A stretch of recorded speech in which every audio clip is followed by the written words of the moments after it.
hidup itu adalah ujian. Selama kita hidup di dunia ini, selama itu kita diuji oleh Allah. Sama dengan kita sekolah dulu, anak kita sekolah, ya, SD, SMP, SMA, perguruan tinggi, ibtidaiyah, sanawiyah, aliyah. Nah itu semakin meningkat tingkat sekolahnya, maka semakin berat ujian yang dialaminya. Dalam surah Al-Mulk Allah berfirman, A'udzubillahi minasyaitonirrajim, Tabarakalladzi biyadihil mulku wa 'ala kulli syai'in qadir, alladzi khalaqal mauta wal hayata liyabluwakum ayyukum ahsanu amala. Siapa yang terbaik amalnya, diuji oleh Allah. Nah, diuji oleh Allah Subhanahu. Ujian itu ada dua. Ada ujian berupa nikmat secara garis besar, ada ujian berupa musibah. Ini kadang ada orang sering ngomong begini, gua ini diuji oleh Allah. Kenapa? Lagi musibah. Tapi kalau dapat nikmat nggak ngomong begitu, itu aneh. Padahal Pak, ujian itu ada ujian nikmat, ada ujian musibah. Ada orang lulus dari ujian nikmat tapi belum tentu lulus dari ujian musibah. Ada orang lulus dari ujian musibah tapi belum tentu lulus dari ujian nikmat. Nah, ujian nikmat lulusnya adalah ketika ia bersyukur kepada Allah. Ibrahim ayat 7. A'udzubillahi minasyaitonirrajim. La in syakartum la azidannakum wa la in kafartum inna adzabi lasyadid. Jika kalian bersyukur pasti aku tambah nikmat-nikmatku. Jika kalian kufur azabku amat pedih. Jadi orang yang lulus dari ujian nikmat itu yaitu dengan bersyukur. Nikmat sehat, nikmat Allah berikan kemudahan dalam mencari rezeki, kaya, nikmat punya istri, punya suami, punya anak-anak saleh-salehah, nikmat iman Islam. Semua nikmat itu ujian. Mampukah kita luluskan dari ujian nikmat kalau kita bersyukur? Kalau tidak lulus dari ujian nikmat. Ya. Ada orang nggak lulus dari ujian nikmat, pangkatnya udah tinggi, jabatan udah tinggi, tapi masih kurang, pengen tinggi lagi, menghalalkan segala cara. Udah kaya dia, uangnya sudah banyak, tapi masih juga menghalalkan segala cara supaya tambah lagi. Akhirnya dia korupsi, ya. Akhirnya dia membunuh. Itu anak buahnya rampung. Ya, anak buahnya. Nah, Allah Akbar. Nah ini, ya, hidup ini adalah ujian berupa nikmat. Hidup ada. Ini ujian, maaf. Nah, hidup adalah ujian ini ya. Jadi hidup adalah ujian nikmat dengan bersyukur. Kemudian ujian musibah. Nah, ujian musibah apa itu? Sabar. Wabasyiris sabirin alladzina idza asabatum musibah qalu inna lillahi wa inna ilaihi raji'un. Musibah, kematian, kecelakaan, longsor, banjir, gempa, ya, kesulitan ekonomi, ya Allah, corona kemarin itu ya. Tapi luar biasanya Indonesia ini yang paling tertib. Ya, jamaah haji di dunia ini yang paling banyak pakai masker adalah Indonesia. Jamaah lain nggak ada yang pakai masker, ya. Paling 1-2 yang pakai masker. Dari seluruh dunia yang pakai masker hanya jamaah haji Indonesia paling tertib. Ya Allah. Karena musibah ya, musibah. Bayar. Ini berat nih ngomongnya nih ya. Makanya orang yang menghadapi musibah ini dia sabar. Ketika mendekati haji wada, saya sama istri itu pengen melihat Ka'bah dari Zamzam Tower. Karena belum ke Zamzam Tower, pengen. Kita naik ke Zamzam Tower, belum sampai ke atas, istri gelisah. Kak pulang yuk, ajak pulang ke hotel. namanya gelisah. Ya, kita kan mau ngelihat Ka'bah kata dari Zamzam Tower nih, pengen di lantai paling tinggi nih. Gelisah ngajakin pulang. Oke lah kalau ngajakin pulang kan. Pulang kita naik mobil sholawat, namanya bis sholawat ke hotel Misfalah. Sampai di hotel baru duduk ada telepon dari rumah. Inna lillahi wa inna ilaihi raji'un. Orang tua dari istri saya dipanggil oleh Allah. Wah, itu berat. Oh, mungkin gitu ya. Kenapa kita nggak boleh sampai ke Zamzam Tower atas gelisah? Itu Pak. Sudah ada firasat. Itu berat tuh bagi seorang. Jangankan perempuan, kita kalau kehilangan orang tua, kita berada di sana nggak melihat wajahnya ketika wafatnya, sakaratul mautnya, dimandikan, dikafani, disolatkan, gimana rasanya, berat itu. Makanya saya berikan motivasi terus, ya Allah, ini adalah takdir Allah. Allah sayang kepada kita. Justru di sini saatnya doa mustajab. Alhamdulillah adalah hikmahnya saya jadi imam di Masjidil Haram. Imam apa? Imam selego bagi almarhumah. Selesai sholat subuh bukan di apa namanya? Bukan gantiin Syekh Yudes, bukan, imam sendiri gitu ya, sama istri untuk goib di multajab. Doanya lebih mantep lagi di sana. Allah Akbar. Nah itulah. Tapi alhamdulillah wa syukurillah, istri ini sampai akhir ya bisa melaksanakan rangkaian ibadah dengan maksimal karena tidak haid. Pertama doa, yang kedua ikhtiar minum pil anti haid. Sampai baru pulang sampai rumah baru haid. Allah Akbar. Kenapa ini Bapak Ibu jamaah mobil khusus ibu-ibu nih ya, harus ikut aturan perintah dokter dan perintah Allah. Perintah Allah kita tawakal, serahkan kepada Allah, lalu niat, ya Allah hamba ingin ibadah maksimal di tanah haram Makkah Madinah. Jangan sampai haid dulu ya Allah. Minta kepada Allah, maka diberikan boleh. Sebab ada jamaah ibu-ibu lagi wukuf haid, lagi tawaf atau ibadah haid, lagi arba'in, jadi nggak lengkap akhirnya tuh, nggak bisa ibadah maksimal. Mungkin karena memang belum doa, atau juga belum minum pil itu, atau minumnya pun sembarangan, nggak mentaati itu. Ya Allah, itu diantaranya ya Bu ya. Nanti kalau ingin melaksanakan ibadah haji maksimal boleh. Kenapa? Karena haji itu seumur hidup sekali. Kecuali kalau kita puasa, janganlah minum pil haid, biarkan saja. Ini pengalaman. Jamaah rahimakumullah. Jadi hidup ini adalah ujian. Selama kita hidup, selama itu kita diuji oleh Allah Subhanahu wa taala. Kemudian yang berikutnya, wah ini apa namanya, batunya mulai habis. Ini kalau laptopnya sudah lama begini nih, bisa minta bantuan mana sih? Minta bantuan apa namanya itu, bisa ini sampai nggak ya, laptopnya batunya mulai habis ini. Allah maaf sampai nggak? Ya,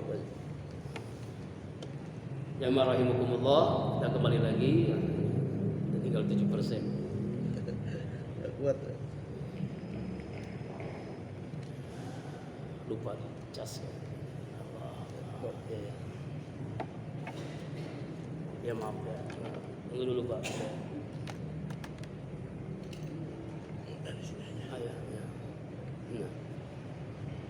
Kemudian rahimakumullah, yang berikutnya adalah ya. Nah, kita kembali lagi ya. Nah, ini tadi dia ketinggalan. Yang pertama harus ya, tapi nggak apa-apa ya. Hakikat hidup yang kedua adalah hidup adalah ibadah. Jadi kan hidup adalah ujian. Hakikat hidup yang kedua, hidup adalah ibadah. Selama kita hidup, selama itu kita beribadah kepada Allah. Jadikan setiap helaan napas, detak jantung kita adalah potensi untuk ibadah kepada Allah. Surah Az-Zariyat, surah ke-51 ayat 56, Allah berfirman, A'udzubillahi minasyaitonirrajim, wa ma khalaqtul jinna wal insa illa liya'budun. Aku Allah tidaklah menciptakan jin dan manusia kecuali agar mereka beribadah kepada-Ku. Ini viral dibaca oleh seorang dukun ayat ini. Ya, Artinya adalah yang membisikkan hati manusia, jin dan manusia. Ayatnya ini, itu ayat kemana? Terjemahnya kemana? Nggak tahu siapa itu ya, siklus apa begitu ya, yang suka ngobat-ngobatin itu. Itu karena terbongkar kebohongan dukun oleh pesulap merah. Nah, itu pesulap merah itu luar biasa tuh, membongkar kebohongan-kebohongan dukun selama ini. Mudah-mudahan dia dijaga oleh Allah terus ya, menyebarkan kebohongan-kebohongan dukun. Jadi bohong tuh ya. Nah, hidup adalah ibadah. Makanya jadikan potensi hidup ini adalah ibadah. Harus diingat, ibadah itu bukan hanya sholat. Secara garis besar ada ritual, ada sosial. Ritual sholat, puasa, zikir, doa itu ibadah. Tapi ada ibadah sosial yang sering kita lupakan. Silaturahim itu ibadah, zakat, infak, sedekah itu ibadah. Jadi seluruh rangkaian ibadah, baik ritual sosial adalah potensi kita untuk mendekatkan diri kepada Allah. Tujuan Allah menciptakan kita adalah untuk ibadah.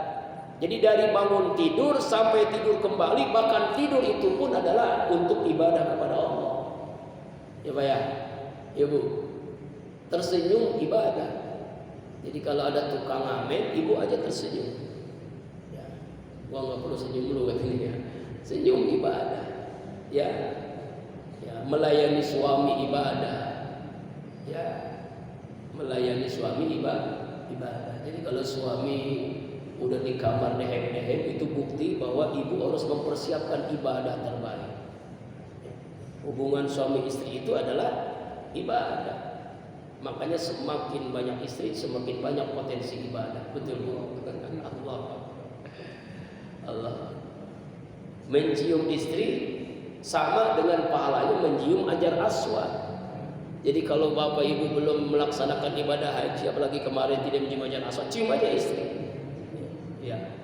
Kalau istri pengen mencium hajar aswad, cium tangan suami. Bolak-balik. Itu sama dengan pahalanya mencium hajar aswad.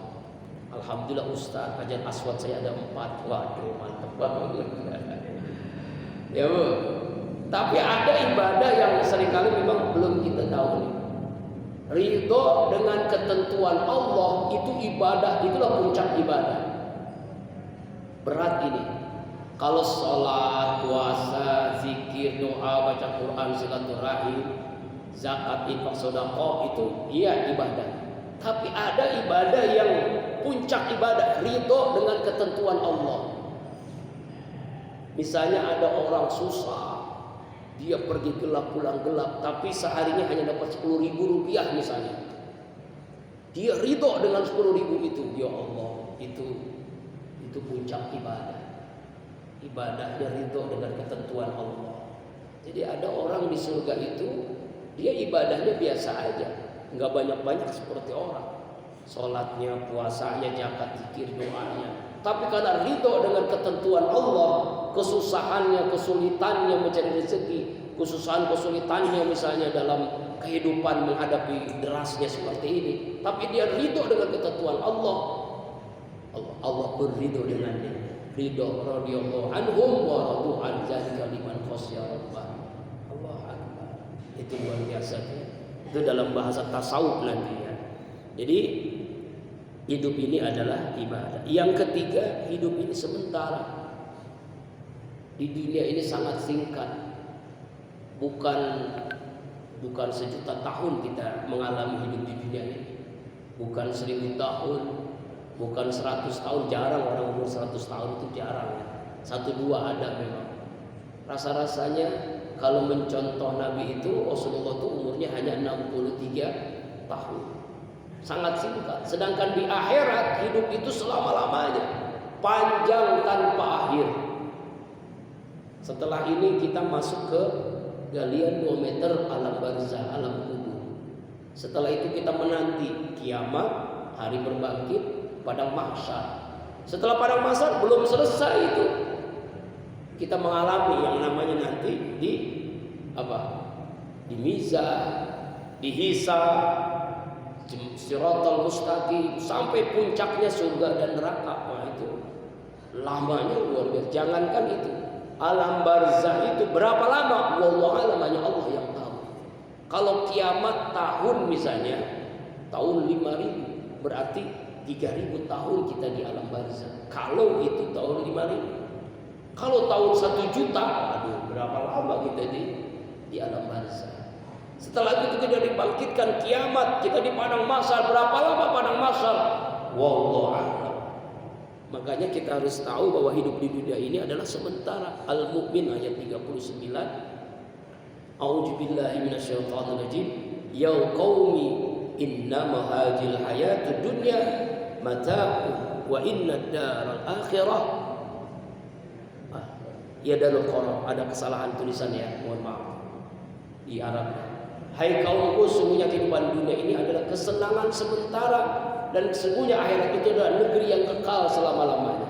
Kesenangan kaya sementara, miskin sementara, jabatan sementara, nggak punya jabatan sementara. Kita pasti mati, siapapun kita. Nah inilah harus kita ingat.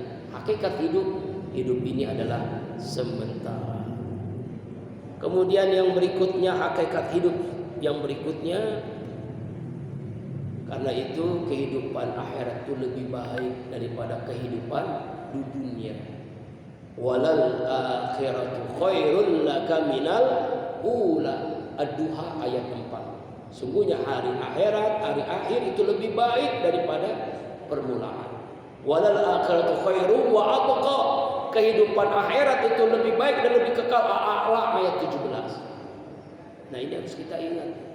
Allah Akbar. Dunia ini sangat singkat. Semiskin-miskinnya di dunia, ya, orang kalau taat kepada Allah bisa jadi di akhirat dia orang yang paling kaya. Sekaya-kaya di dunia, di akhirat mungkin paling miskin, paling susah, bahkan sengsara. Kenapa? Karena kekayaannya dicari dengan cara yang haram, cara yang batil. Makanya orang beriman itu dialami oleh hidupnya itu baik semuanya. Kaya baik, miskin baik, ya, jabat baik, awam baik, semuanya baik. Nggak ada yang nggak baik. Ajaban li amril mu'min, inna amrallahi khair. Ajaib orang beriman, apapun yang dialami itu baik. Kalau dia kaya baik, dia jadi dermawan. Miskin baik, dia jadi sabar. Pejabat baik, dia jadi amanah, memberikan manfaat. Orang biasa baik, apapun di alam itu baik. Makanya kehidupan dunia ini hanya fata morgana, sangat singkat. Nah ini yang berikutnya, hidup adalah fata morgana. Hakikat hidup adalah fata morgana. Fata morgana itu seperti apa sih? Kita ini Pak, siang-siang panas terik matahari, melihat jalanan itu kayak ada air. Aspal itu kayak ada air. Kita dekat ke tempat itu nggak ada air. Itulah fata morgana. Bohong-bohongin doang. Walladzina kafaru a'malahum kasarabin biqi'atin yahsabu subhanu ma'an hatta idza ja'ahu lam yajidhu syai'an wa wajadallaha indahu fawafahu hisaba wallahu sari'ul hisab. An-Nur ayat 39. Orang-orang kafir dia beramal nih Pak. Orang kafir dia beramal, dia berbuat baik. Orang kafir berbuat baik nih.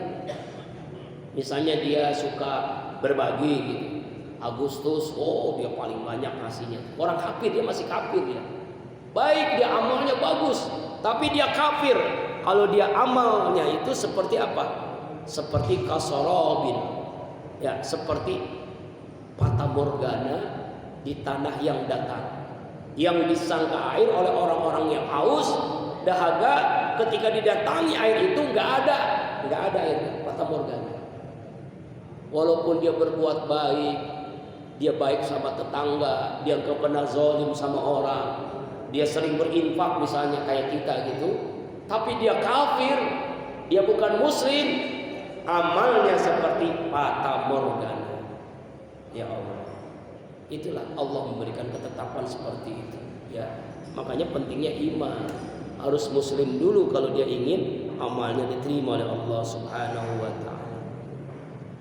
Kemudian hidup itu adalah perjalanan. Ya, hidup ini adalah terminal menuju akhirat. Ya, hakikat hidup. Al-Baqarah ayat 28. Aduh, kok hilang begini? Ya. Kaifa takfuruna billahi wa kuntum amwata. Mengapa kamu kafir kepada Allah padahal kamu tadinya mati?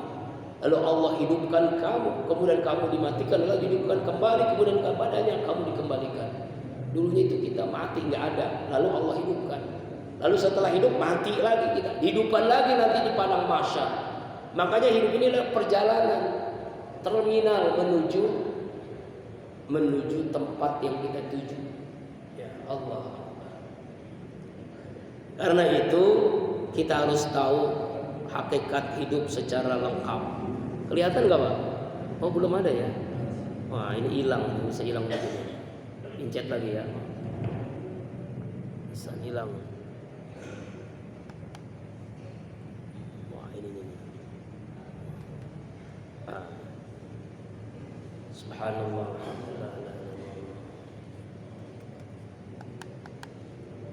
Ini kok nggak bisa ini. Tunggu.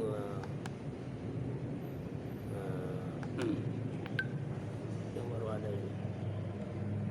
Nah, pertama mengetahui visi hidup. Ya, apa visi hidup kita? Beragama, mesti muslim. Ya.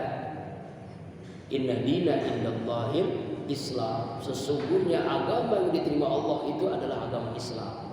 Wala tamutunna illa wa antum muslimun. Jangan kalian mati kecuali dalam keadaan Islam. Kemarin Sabtu saya ikut menyaksikan peletakan batu pertama pesantren yang didirikan oleh Ustadz Kiai Haji Muhammad Abdul Syukur. Beliau adalah penerus perjuangan murabi almarhum Kiai Haji Muhammad Arifin Ilham. Wah ini kok hilang dulu ya.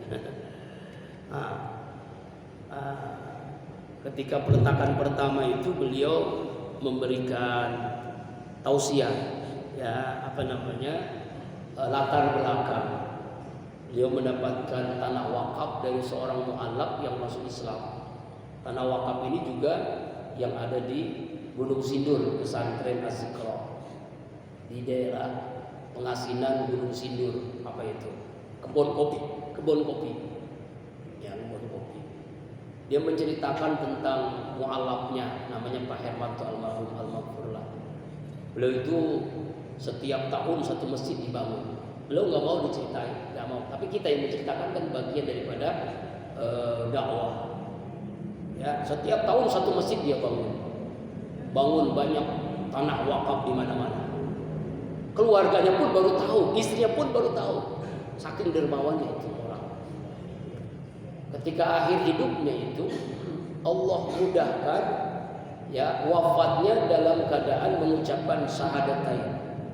Asyhadu an la ilaha illallah wa asyhadu anna Muhammadar Rasulullah. Indah wafatnya. Ini diceritakan langsung ya, Masya Allah. Jadi artinya Allah tuh menilai itu di akhirnya, Pak. Allah ceritakan kebaikannya itu orang lain nggak tahu, istrinya pun nggak tahu. Setiap tahun bangun satu masjid, tanah wakafnya di mana-mana, termasuk tanah wakaf di pesantren Az-Zikra Gunung Sindur Cibadung, dan sekarang di pesantren Darus Syukur di kebun kopi itu. Masya Allah. Di Cianjur, Sukabumi ada tuh masjid-masjid yang dibangun oleh nah itulah. Jadi memang kalau mu'alaf ini Pak, orang-orang Cina yang masuk Islam seperti Yusuf Hamka itu kan, dia bosnya jalan tol, dia setiap jalan tol itu ada masjid. Masjidnya pun bentuknya seperti bentuk apa Cina begitu ya. Iya. Nah, di yang dekat sini tuh di Cilandak tuh ada, tuh di Sentul juga ada masjid. Nah itu bangun masjid, niat dia minimal 1000 masjid katanya. Cita-cita dia bangun 1000 masjid. Ya Allah. Orang-orang yang begini ya, dermawan, hartawan dermawan. Apakah hartanya berkurang? Enggak, Pak. Semakin dermawan semakin bertambah hartanya. Inilah visi hidup. Yang kedua, misi hidup, menjadi khalifah. Kita ini diciptakan oleh Allah menjadi khalifah fil ardi, di muka bumi ini. Misi hidup kita. Yang ketiga, cita-cita hidup apa? Ridho Allah. Inilah yang kita selalu berulang kali kita baca dalam iftitah. Inna sholati wa nusuki wa mahyaya wa mamati lillahi rabbil alamin. Sesungguhnya hidupku, matiku, ibadahku, ya kan? Ya. Salatku, ibadahku, hidup matiku karena Allah, mencari ridha Allah. Semuanya karena Allah. Ini yang kita harus ada, bahwa hakikat hidup, cita-cita hidup kita ini ridha Allah. Makanya dulu doa yang dibaca oleh anak-anak kita tuh sebelum dia belajar kan, raditu billahi robba, ya kan gitu kan, wabil islami dina, wabi muhammadin nabiyya, aku ridho hamba, ridho ya Allah, engkau adalah Tuhan hamba, ridho Allah. Kalau sudah cari ridho Allah, suami yang cari ridho Allah menjadi suami yang saleh, istri yang mencari ridho Allah menjadi istri yang salehah, pemimpin yang mencari ridho Allah menjadi pemimpin yang amanah, orang kaya yang mencari ridho Allah menjadi dermawan dia. Semuanya ridho Allah yang dicari. Ini yang harus ada dalam diri kita, ridho Allah. Ikhlas, akhirnya puncaknya adalah ikhlas, karena dicari adalah ridho Allah. Allahumma inna nas'aluka ridhoka wal jannah. Ya Allah, hamba ingin ridho dan surga. Itu cita-cita hidup kita. Kemudian pedoman hidup. Apa pedoman hidup kita? Al-Quran, ya, Al-Quranul Karim dan hadis Rasulullah. Taraktu fikum amraini lan tadillu ma in tamassaktum bima. Kitabullah sunnah Rasul. Jadi ada pedomannya, ada buku panduannya. Yang kelima, falsafah hidup. Apa itu? Ya ayyuhalladzina amanu khulu fis silmi kafah wa la tattabi'u khutuwatis syaitan. Hai orang-orang yang beriman, masuklah ke dalam agama Islam secara kafah, keseluruhan. Jangan setengah-setengah. Sebab banyak orang sekarang masuk Islam separuh-separuh, Pak. Salatnya iya, baca Qur'annya, zikirnya, doanya, tapi ketika berpolitik lupa dengan Islam, berekonomi lupa dengan Islam, berkeluarga lupa dengan Islam, ya. Tuh, nauzubillah. Contoh misalnya, kan yang diperintahkan Allah dalam memeriahkan kemerdekaan apa, Pak? Fasabbih bihamdi rabbika wastaghfir. Itu perintahkan Allah. Ini kemerdekaan, bukan itu yang dilakukan apa? Joget, nyanyi, mabok. Ada yang balap apa? Balap kerupuk, ada makan karung. Yang kasihannya ibu-ibu baru melahirkan ikut balap karung, meninggal. Innalillahi wa inna ilaihi raji'un. Ini maksain diri kan.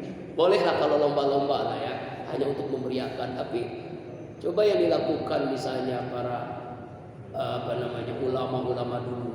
Merdeka ini kan atas berkat rahmat Allah yang Maha Kuasa. Selesai misalnya begitu pemimpin kita ya, selesai kita upacara bendera, mari kita istighfar, mari kita bertahmid, mari kita taubat kepada Allah, dan kita bersyukur dengan sujud syukur. Mantap banget ya. Kapan gitu ya? Habis upacara di istana, semuanya diperintahkan, mari kita menghadap kiblat, sujud syukur atas nikmat Allah. Allah berikan kemerdekaan untuk negeri kita. Kapan ada pemimpin begitu ya? Ini bukan. Habis upacara joget-joget. Yang berikutnya, hakikat hidup, tugas hidup kita tadi sudah jelasin, ibadah. Kita punya tugas hidup, Pak, ibadah. Semua kita, tugas hidup kita adalah ibadah, mengabdi kepada Allah. Lalu bagaimana caranya kita mencontoh? Siapa yang kita contoh? Teladan hidup kita yaitu Rasulullah Sallallahu Alaihi Wasallam. Singkat aja ya. Kemudian loyalitas hidup kita Allah, Rasulnya, dan orang-orang yang beriman. Teman hidup, kita harus punya teman hidup supaya kita bisa maksimal ibadah, yaitu orang-orang saleh. Inilah teman-teman kita ini, yang berkumpul dengan ulama-ulama, dengan orang saleh. Lalu kita harus punya amalan hidup. Apa itu amal hidup? Wasta'inu bis-sabri was-shalah. Sabar dan salat, itulah amalan hidup. Mudah-mudahan dari hakikat hidup ini kita dapat memahaminya. Bapak jamaah rahimakumullah, saya mengundang, ini perdana dan insya Allah rutin. setiap bulan. Perdana zikir akbar di Majlis Zikir Qalbun Salim, zikir doa dan tausiah. Jadi mohon kehadiran seluruh jamaah Riyadhus Shalihin. Kapan? Yaitu di minggu kedua, Ahad kedua, 11 September atau 14 Safar. Alhamdulillah pertama ini adalah dibuka oleh Ketua MUI Kota Depok. Ya, nanti insya Allah Ketua MUI Kabupaten Bogor insya Allah, yaitu Al-Mukarram Kiai Haji Dr. Dimyati Badruzzaman MA yang akan berikan tausiah dan zikir bersama saya sendiri. Kenapa Ahad kedua? Karena Ahad pertama di Sentul Bogor, Ahad ketiga di Depok pertama zikir, dan lalu Ahad kedua kita mengadakannya insya Allah. Mulainya kalau zikirnya sih dari jam 6.30 sampai jam 8 pagi selesai. Jadi jam 8 pagi itu selesai. Jam 8 pagi sudah selesai. Ya. Jam 8 pagi sudah selesai. Tapi mulainya kalau mau ikut dari awal yaitu jam 3. Rangkaian ibadah acaranya adalah pertama sholat tahajud berjamaah 1 juz Al-Quran mulai jam 3 sampai subuh. Kemudian setelah itu, setelah sholat tahajud, sholat subuh, kemudian habis subuh itu kita zikir maksurat dengan membaca zikir yang biasa dibaca oleh Murabbi almarhum Kiai Haji Muhammad Arifin Ilham, yaitu 7 surah: Yasin, Ar-Rahman, Waqi', Al-Mulk, Al-Muzammil, surah Jin dan surah Al-Fajr. 7 surah harian yang dibaca oleh Murabbi tercinta Ustaz Arifin almarhum. Jadi setelah itu baru tausiah oleh Kiai Haji Dr. Dimyati Badruzzaman dan zikir muhasabah doa sampai jam 8 pagi selesai. Jadi kalau ada yang mau kondangan, yang mau besan, yang mau acara berikutnya bisa yang ikuti ya gitu ya. Jadi tidak mengganggu acara biasa. Dan ini rutin insya Allah. Mudah-mudahan semuanya bisa ikut hadir. Perdana Ahad besok, Ahad depan berarti Ahad kedua, pokoknya Ahad kedua, minggu kedua 11 September. Wallahu a'lam bishawab. Semoga semuanya bisa hadir